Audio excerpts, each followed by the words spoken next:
It's good for a storm to come once in a while. For unless it comes, you cannot tell which of the houses has a leaking roof.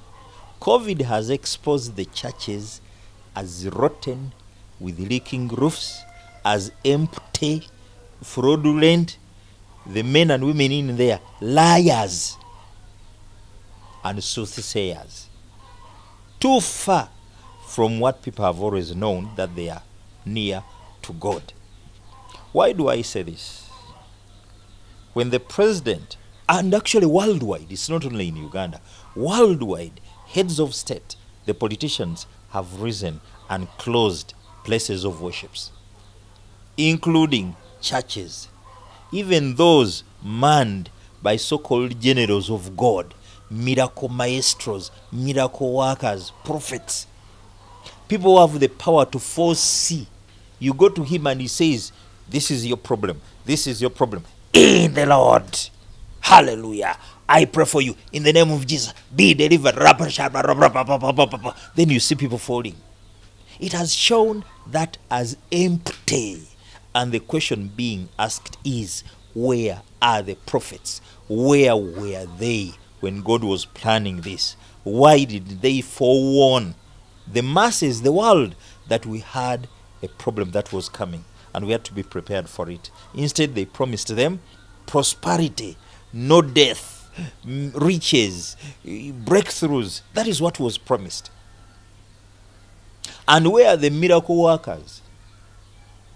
Because none of the miracle maestros has dared to go to even one of the facilities where these people are hospitalized to pray for miracles so that COVID stops like rain. Yet daily in their services you see miracles are like popcorns, a pop here, pop there, pop there. Are they miracles or staged? I've always told the people that these are staged miracles. They are not there. They fake them. Fake testimonies, fake miracles. These are hot cakes that are used to lure people into these churches so that they can defraud them, and ruthlessly. Now, when all the heads of states all over the world closed churches, none has prayed for a miracle for churches to be reopened. What we are seeing are men and women of God across denominational boundaries. Anglican, Catholics, Pentecostals, Charismatics, Sheikhs, even witch doctors, Basamize. They are all pleading to one person or to particular groups. The politic, President Museveni, open us also. We can observe the social distance. Where is God in all this? Since when has mankind appealed to fellow man? Why not God, whom they peddle? Can God sleep? Doesn't he know what is taking place? Actually, during these times, what we needed was not men appealing to men, but men getting into self-isolation, stopping all the rubbish they are peddling. They are closing us. You see how do they close churches when Chikubi is open? That shows that you're worshipping actually the God you are peddling. You are actually liars. Either your God you're peddling is not a God, is not the God we know, because you cannot fight for God. You cannot speak for God. You cannot advocate for him. You can only relay his message. But if you can talk to that God, and that God has failed to listen to you, to hear you, and now you are appealing to Museveni, and others appealing to the to South Africans, wherever, US, they are all appealing to presidents, then that means there is something wrong in the relationship between these men and women of God in quotes and the God I know. The truth is, church has always been run as a business. I refer to it as religious merchandising.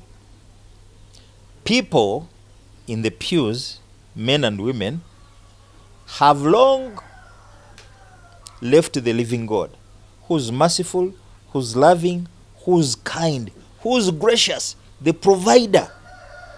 And they've turned to the thieving God in Smorogi.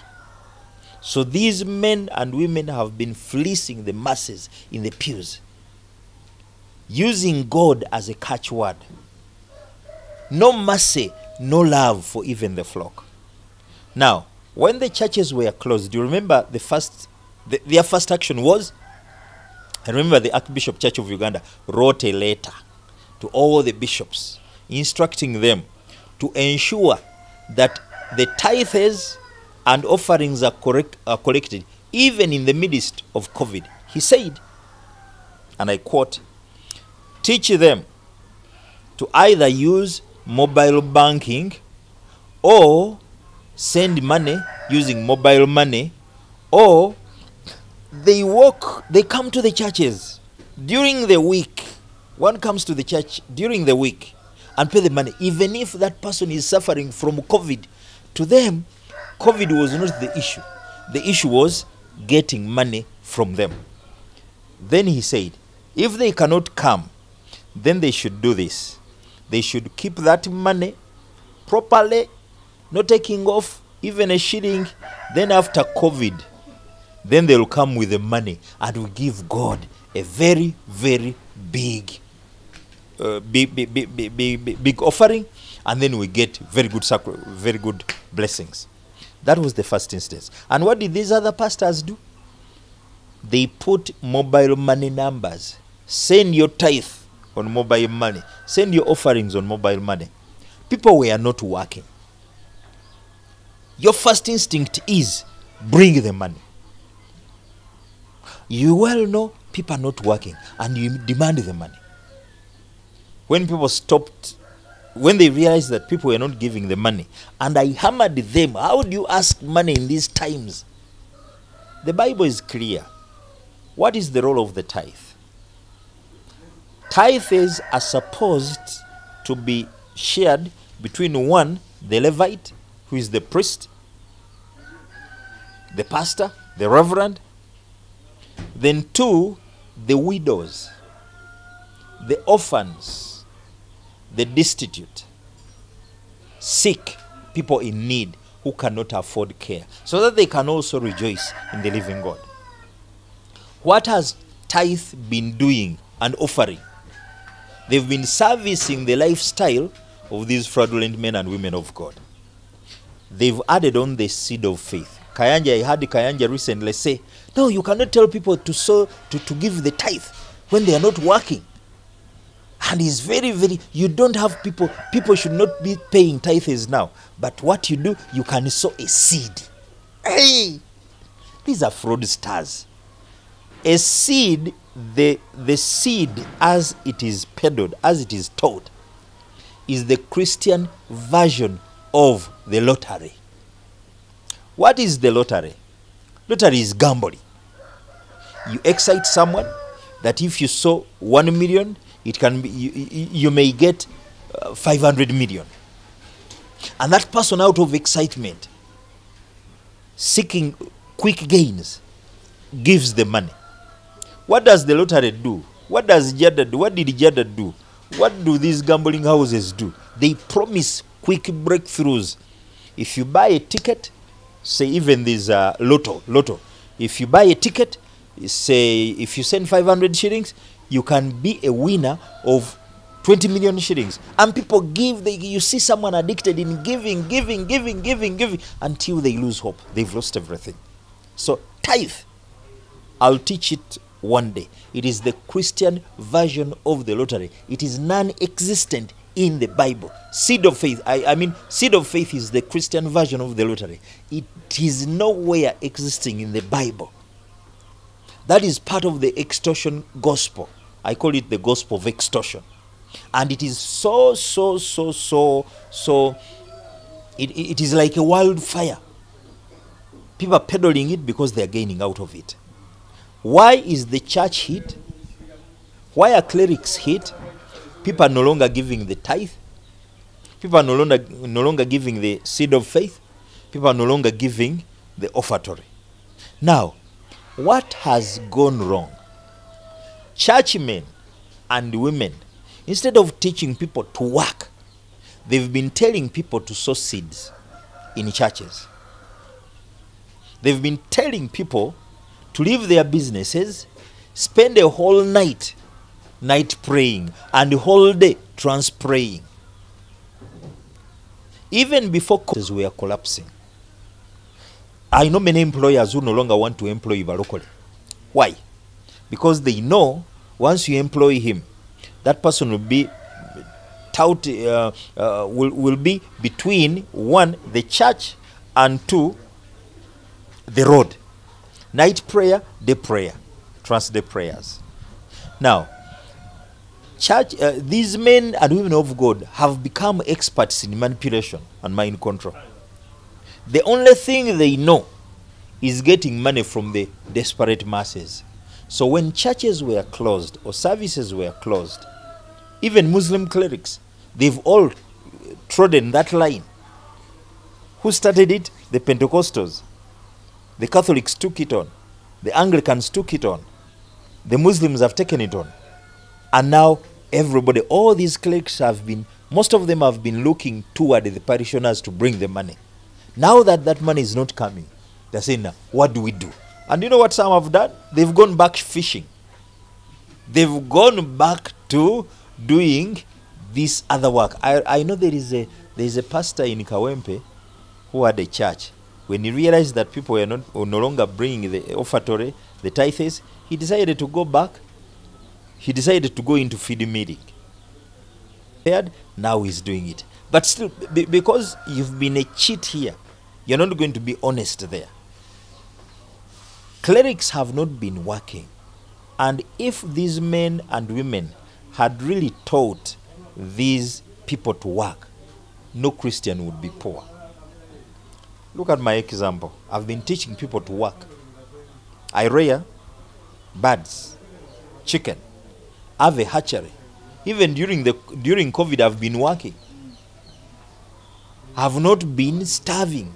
Do you know how many people have called me seeking my help?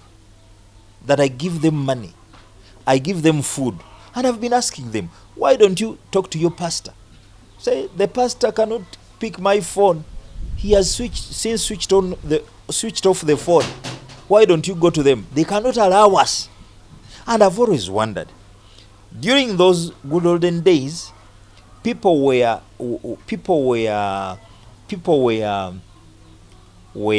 conditioned to believe in these men and women as the shepherds, as the pastors, as those without whom they cannot access God. When COVID came and churches were closed, then these men and women's nakedness was exposed, because they're now not praying for anyone, but things are going on. Just think of this. How is it that Chikubo can be opened and a church closed? There must be something wrong, totally wrong, terribly wrong, between the pastor or the church and God. They are going to say they prayed. Why don't they pray for the churches to be opened? Who has prayed for taxis to resume? They'll claim they've prayed. Why haven't they been able to pray for the churches to open? They'll open, but you see, God has let it happen so that God has let it happen so that he can reign again. Previously, people have been worshipping men and women of God in the pews. And people had been conditioned to believe that without these men and women, they cannot access God. Now it happens that none is praying for the people, but things are going on. Taxis are back on the road. Bus drivers are back on the road. The markets are open.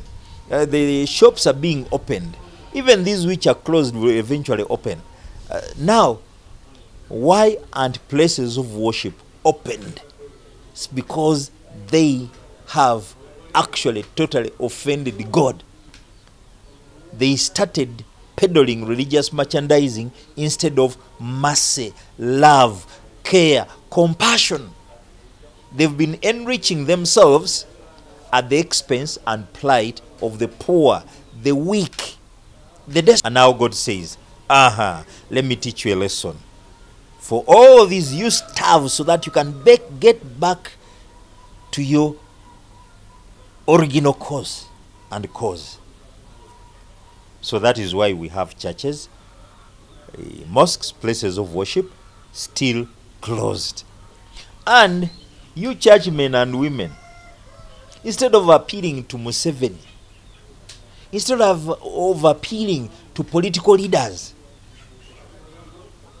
why not, one, get back to self-examination? What really went wrong? You were thieving, you were extorting, defrauding, some in homosexuality, and his fellow men covering them up. You know what's happening in the worldwide Catholic Church? Homosexuality.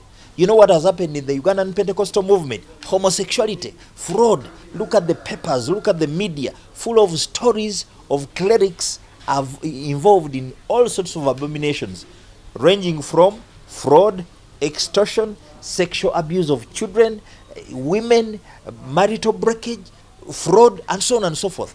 So there is actually little difference between the clerics of the times and the worst of the people of the times. The difference is, a thief on the road targets someone who has. A thief in the church targets the desperate. That comes in times of need. I am sick. I am dying. I need a husband. My marriage has broken down. I need a job.